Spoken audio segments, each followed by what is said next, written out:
ഇന്ന് നമുക്ക് ഗീ റൈസിൻ്റെ ഒപ്പം ചപ്പാത്തിയുടെ ഒപ്പം ഒക്കെ കൂടെ കഴിക്കാൻ പറ്റിയ നല്ലൊരു അടിപൊളി ടേസ്റ്റുള്ള നല്ല തിക്ക് ഗ്രേവി ആയിട്ടുള്ള ഒരു പച്ചമുളക് ഇട്ട ഒരു ചിക്കൻ കറിയുടെ റെസിപ്പി കാണാം.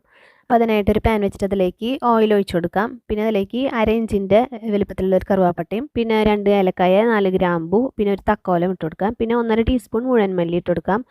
മുഴുവനോടെയുള്ള കുരുമുളക് 1 ടീസ്പൂൺ ഇട്ട് കൊടുക്കുക. 1 ടീസ്പൂൺ പെരുംജീരകം ഇട്ട് കൊടുക്കണം. പിന്നെ ഒരു വഴനയില കൂടെ ചേർത്തിട്ട് നന്നായി ബ്രൗൺ ഷെയ്ഡ് വരുന്നത് വരെ ഇളക്കി കൊടുക്കണം കേട്ടോ, ലോ ഫ്ലെയിമിലിട്ടിട്ട്. നന്നായി ബ്രൗൺ ഷെയ്ഡ് വന്നു കഴിഞ്ഞാൽ അതിലേക്ക് 2 വലിയ സൈസ് സവാള റഫായി അരിഞ്ഞിട്ട് കൊടുക്കാം. പിന്നെ 1 ഇഞ്ചിൻ്റെ ഇഞ്ചി കഷ്ണം ഇതുപോലെ ചെറിയ പീസുകളായിട്ട് അരിഞ്ഞിട്ട് കൊടുക്കാം. 15 അല്ലി വലിയ സൈസ് വെളുത്തുള്ളിയാണ്, അത് 15 അല്ലി ഇട്ട് കൊടുത്തിട്ട് നന്നായിട്ട് ഇളക്കിയെടുക്കുക. സവാള എല്ലാം ഒരു ചില്ലി പരിവാവുന്ന സമയത്ത് ഇതിലേക്ക് പച്ചമുളക് ചേർക്കേണ്ടത് 12 ബുള്ളറ്റ് ചില്ലിയാണ് ഞാൻ ഇട്ട് കൊടുത്തേക്കണത്. എരിവുള്ളത് ചേർക്കാം കേട്ടോ. അപ്പം ഇനി അത് നന്നായിട്ട് ബ്രൗൺ ഷെയ്ഡ് വരുന്നത് വരെ ഒന്ന് വഴറ്റിയെടുക്കണം. ആ നേരം കൊണ്ട് ഒരു മിക്സി ജാറിലേക്ക് ഒരു വലിയ കൈപ്പിടി മല്ലിയിലയും ഒരു വലിയ കൈപ്പിടി തന്നെ പുതിനയിലയും ഒരു 1/4 കപ്പ് നാളികേരം ചെരുകിയത് ഇട്ട് കൊടുത്തിട്ടുണ്ട്. അതവിടെ മാറ്റി വയ്ക്കാം. ഇതപ്പോൾ നന്നായിട്ട് ബ്രൗൺ ഷെയ്ഡ് വന്നിട്ടുണ്ട്. ഇതുപോലെ നല്ല ബ്രൗൺ ഷെയ്ഡ് ആവുന്നത് വരെ വഴറ്റിയെടുക്കണം, നല്ല മണമൊക്കെ വരുന്നത് വരെ. ഇനി ആ സമയത്ത് നന്നായി ബ്രൗൺ ഷെയ്ഡായി വരുമ്പോഴാണ് 2 വലിയ സൈസ് തക്കാളി ഇതുപോലെ റഫായി അരിഞ്ഞിട്ടിട്ട് കൊടുക്കാം. കുറച്ച് വെള്ളം ഒരു 4-5 വെള്ളം ഒന്ന് തെളിച്ച് കൊടുക്കുക. എന്നിട്ട് അത് മൂടി വെച്ചിട്ട് ലോ ഫ്ലെയിമിൽ ഇട്ടിട്ട് തന്നെ ആ തക്കാളിയൊക്കെ നന്നായി വെന്ത് വരണം കേട്ടോ. അതുവരെ വന്നിട്ട് വഴറ്റിയെടുക്കുകയാണ് വേണ്ടത്.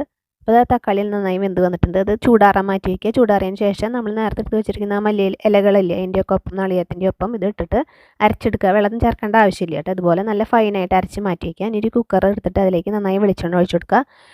പിന്നെ അതിലേക്ക് ചിക്കനാണ് 800 ഗ്രാം ഇട്ട് കൊടുത്തിട്ടുണ്ട്. 1/2 ടീസ്പൂൺ ഗരം മസാലയും 1/4 ടീസ്പൂൺ മഞ്ഞൾപ്പൊടിയും പിന്നെ ഇതിലേക്ക് ചിക്കനിലേക്ക് ആവശ്യത്തിനുള്ള ഉപ്പും കൂടെ ചേർത്തിട്ട് നന്നായിട്ടൊന്ന് ഇളക്കിയെടുക്കുക. നല്ല ഹൈ ഫ്ലെയിമിലിട്ടിട്ട് ഇതുപോലെ ചിക്കൻ്റെ കളർ മാറുന്നത് വരെ ഒന്ന് വഴിച്ചെടുത്തതിന് ശേഷം കുക്കർ മൂടി വെച്ചിട്ട് വിസിൽ ഒരെണ്ണം അടുപ്പിച്ചെടുക്കുക കേട്ടോ. അത് കഴിഞ്ഞാൽ എയർ പോയതിന് ശേഷം തുറന്നെടുക്കുക.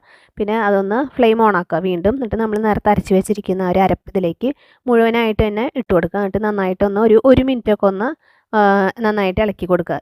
1 മിനിറ്റ് ഹൈ ഫ്ലെയിമിലിട്ടൊന്ന് ഇളക്കിയതിന് ശേഷം നമുക്കതിലേക്ക് മേത്തി ലീവ്സാണ് കേട്ടോ, ഉണക്കിയ മേത്തി ലീവ്സ് അത് 1 ടീസ്പൂൺ ഒന്ന് കൈകൊണ്ട് പൊടിച്ചിട്ട് ഇട്ട് കൊടുക്കാം. പിന്നെ കുറച്ചും കൂടെ മല്ലിയില പൊടി അരിഞ്ഞിട്ട് ഇട്ട് കൊടുക്കാം. പിന്നെ നമ്മുടെ മിക്സി ജാറിൽ കുറച്ചും കൂടെ വെള്ളം ഒഴിച്ചിട്ട് നന്നായിട്ട് ചിറ്റിച്ചിട്ട് ഒഴിച്ചു കൊടുക്കുക. പിന്നെ ആവശ്യത്തിന് വെള്ളം നിങ്ങളുടെ തിക്നെസ്സിനനുസരിച്ചിട്ട് ഒഴിച്ചു കൊടുക്കുക കേട്ടോ. അത് ഇളക്കിയതിന് ശേഷം ഉപ്പ് ടേസ്റ്റ് ചെയ്യുക, ആവശ്യമാണെങ്കിൽ ചേർത്ത് കൊടുക്കുക.